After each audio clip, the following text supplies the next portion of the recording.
ইটকাট পাথরের স্তূপ থেকে বেরিয়ে চলুন বেরিয়ে আসি ভবার সমাধি মন্দির। পাকপাখালির শব্দে মুখর সবুজে ঘেরা মনোরম পরিবেশ। জনপ্রতি ৭০ টাকা জমা দিয়ে মধ্যাহ্নভোজের ভোগের প্রসাদ। শিয়ালদা থেকে শান্তিপুর লোকালে শান্তিপুর নেমে কালনাঘাট পার হয়ে পায়ে হাঁটা রাস্তা, অথবা কৃষ্ণনগর থেকে গৌরাঙ্গ সেতু হয়ে সড়ক পথেও যেতে পারেন। আবার হাওড়া থেকে নবদ্বীপ স্টেশন নেমে টুকটুকিতেও যাওয়া যেতে পারে। পাশেই আছে ১০৮ শিব মন্দির, রাধা গোবিন্দের মন্দির ইত্যাদি। অপরূপ শিল্পকলা আপনাকে মুগ্ধ করবে। একদিনের ভ্রমণ, রাত্রিবাসের কোনো প্রয়োজন হবে না।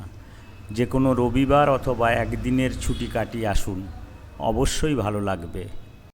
এর সাথে ১০৮ শিব মন্দির, রাধা গোবিন্দের মন্দির ইত্যাদি দেখে সমৃদ্ধ হন। তুমি ভেবেছ কি মনে এই ত্রিভুবনে, তুমি যাহা করে গেলে কেউ জানে না, বারে বারে আর আশা হবে না। এই মরমী পথটিতে সুর লাগালে যার নাম মনের মণিকোঠায় ভেসে ওঠে, তিনি হলেন কবি, গীতিকার, সুরকার, মাতৃসাধক ভবা পাগলা। ভবা পাগলার প্রকৃত নাম ভবেন্দ্রমোহন চৌধুরী। তার পিতা শ্রী গজেন্দ্রমোহন রায়চৌধুরী আর মাতা শ্রী গয়াসুন্দরী দেবী। ঢাকার অদূরে ধামরাই থানার আমতা গ্রামে জন্ম হয় এই মহান সাধকের। কোনো এক ভক্ত আসরে নিজের পরিচয় প্রদান করে ভবা পাগলা বলেছিলেন, পূর্ববঙ্গের ঢাকার গর্ভে গর্বিত গ্রাম আমতা, সেই গায়ে জন্ম মোর, পিতা গজেন্দ্র, গয়া মাতা। বাচন মরণ এই দুই কুল, সমাজ অমর ধাম, সেই সমাজের অধিকারী মুই, ভবা পাগলা মোর নাম। আমতা গ্রামের সাহা চৌধুরীরা ছিলেন সম্ভ্রান্ত ধনী পরিবার। কৃষ্ণকান্ত সাহা চৌধুরীর ৩ পুত্রের মধ্যে মেজ ছিলেন গজেন্দ্রমোহন রায়চৌধুরী। গজেন্দ্রমোহন রায়চৌধুরী এবং গয়াসুন্দরী দেবীর ৭ সন্তান। গয়াসুন্দরী দেবী প্রথম এক পুত্র সন্তান ও ৩ কন্যা সন্তান জন্ম দেবার পর পুনর্বার অন্তঃসত্ত্বা হন। সেবার আশ্বিন মাসের এক শুভলগ্নে পরপর ২টি পুত্র সন্তান প্রসব করেন। একজনের নাম দেবেন্দ্র, অপরজনের নাম রাখা হয় ভবেন্দ্র। এই ভবেন্দ্রই মহাসাধক, মরমী কবি এবং গীতিকার, সুরকার ভবা পাগলা।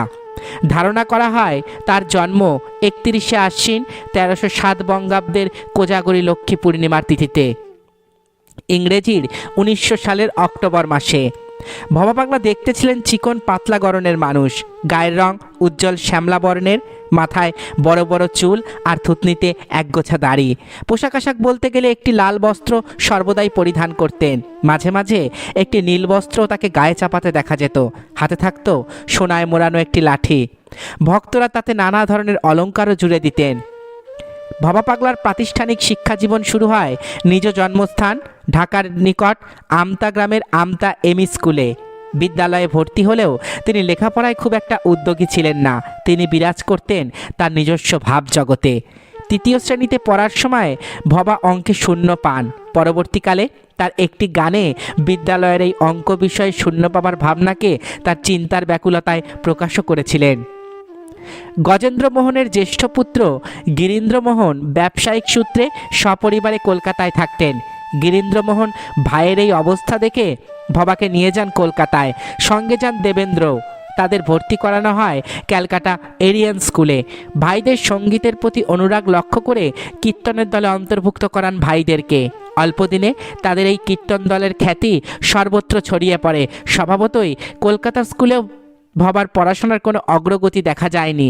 এই সময়ে শ্রীক্ষেত্রে তীর্থ পর্যটনে গিয়ে পিতা গজেন্দ্রমোহনের মৃত্যু হয়। এরপর ভবা পাগলার শিক্ষার সুব্যবস্থার জন্য মায়ের পরামর্শ মতে তার দাদা গিরীন্দ্রমোহন তাকে আমতা গ্রামেই নিয়ে আসেন। আমতা থেকে ৫ মাইল দূরবর্তী পাকুটিয়া গ্রামের আবাসিক স্কুলে তাকে ভর্তি করিয়ে দেন। সেখানেও ভবার পড়াশোনা ঠিকঠাকভাবে এগোয়নি। তবে তার কোমল এবং মধুর ব্যবহার আর গানে শিক্ষকরা মুগ্ধ হতেন। তখনই ভবার নাম মুখে মুখে ছড়িয়ে পড়তে থাকে।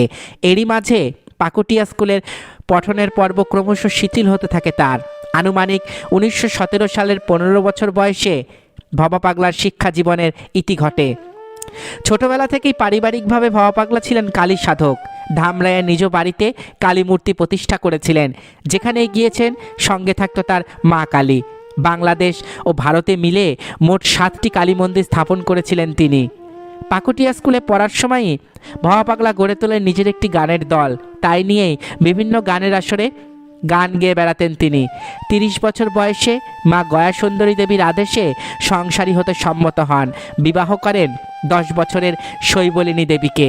তারই মধ্যে তার চলে সঙ্গীত রচনা, সঙ্গীত পরিবেশনা এবং তার বাড়িতে ভক্তবৃন্দের যাতায়াত। 1947-এর দেশভাগের পর ভবা পাগলাকেও বাংলাদেশ ছাড়তে হয়েছিল। আনুমানিক 1357 সালের আষাঢ় মাসে তিনি গৃহত্যাগ করেন।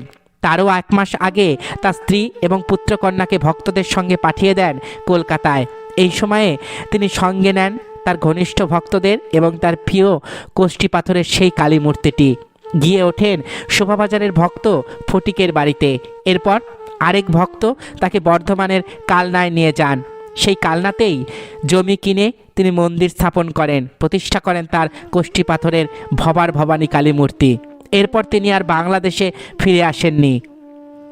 ছেলেবেলা থেকেই পরিবারের সহবাতে ভক্তিভাব ছিল তার মধ্যে। গ্রাম্য ভাষায় মুখে মুখে গান বাঁধার স্বভাব ছিল তার। গানের কথার সাথে সুর মিলত দুই প্রিয় সহচরীর মতো। গানের স্রোতে তারা খেলে বেড়াতো স্বকীয়তায়। অন্তরের সবচেয়ে গভীর জমিতে গড়ে তুলত অন্তর্যামীর আশ্রয়। বাংলার সঙ্গীত জগতে তো বটেই, বিশ্বের নিরিখেও ভবা পাগলা এক অনন্য নজির। তার গান বাংলাদেশ এবং পশ্চিমবঙ্গের বিভিন্ন স্থানে পরিচিতি লাভ করেছে এবং গীত হয়ে আসছে।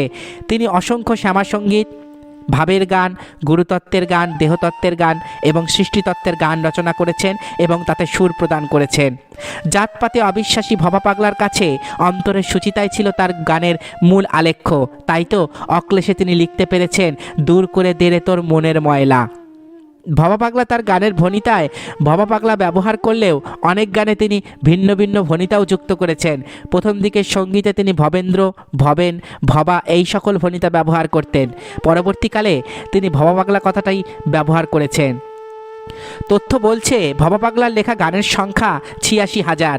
86,000 সংখ্যাটা হয়তো অতিরঞ্জিত। গবেষণা বলে তার গানের সংখ্যাটা আসলে 10,000। এই সংখ্যাটাও কিন্তু কম নয়। এত বিপুল সংখ্যক লোকগানের জনক কেন বিস্মৃত প্রায় হয়ে রইলেন? সহজ উত্তর হলো ভবা পাগলার প্রচার বিমুখতা। তার এই প্রচার বিমুখতার জন্য তার জীবনের অনেক ঘটনায় বিতর্কের বেড়াজালে আটকে পড়েছে। ভবা পাগলার ভক্তদের মধ্যে প্রায় সকলেরই বিশ্বাস ছিল যে তার গুরুর মধ্যে অলৌকিক ক্ষমতা রয়েছে। তার প্রমাণও নাকি কয়েকবার পাওয়া গিয়েছিল। শোনা যায় একবার এক পথিক পেটের যন্ত্রণায় প্রচণ্ড কষ্ট পাচ্ছিলেন।